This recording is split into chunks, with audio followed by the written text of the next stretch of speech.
అన్ని వర్గాలని ఆదుకున్న ప్రభుత్వం తెలుగుదేశం ప్రభుత్వం. ఈరోజు బీసీ, ఎస్సీ, ఎస్టీ, మైనార్టీ వర్గాలకి సప్లాన్ నిధులని 1,00,000 కోట్లకు పైగా దారి మళ్లించింది జగన్మోహన్ రెడ్డి ప్రభుత్వం.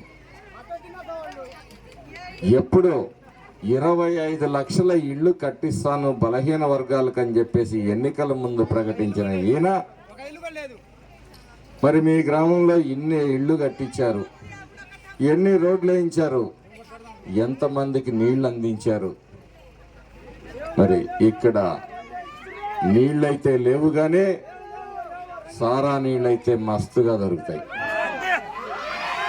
ఎందుకంటే మీకు నీళ్ళు ఇస్తే ఈ ఎమ్మెల్యేకి, ఎమ్మెల్యే తమ్ముడికి ఏమొస్తుంది? సారా అమ్మితే బుడ్డికి 100-110 మిగులుతాయి.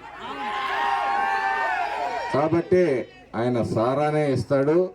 తెలుగుదేశం ప్రభుత్వం అధికారంలోకి వచ్చిన తర్వాత ఇక్కడ ఇళ్ల స్థలాలు లేని వాళ్ళకి ఇళ్ల స్థలాలు ఇవ్వటం, మరి సీసీ రోడ్లు ఏర్పాటు చేస్తాం, నీటి సదుపాయం ప్రతి ఇంటికి కూడా ఏర్పాటు చేస్తాం,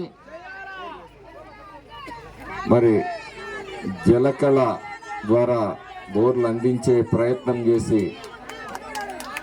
మరి మీ అందరి కుటుంబాలని ఆదుకునే ప్రయత్నం చేస్తాం.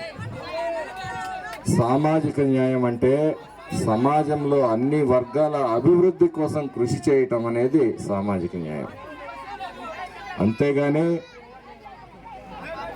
నోటి మాటతో సామాజిక న్యాయం అంటే కుదరదు.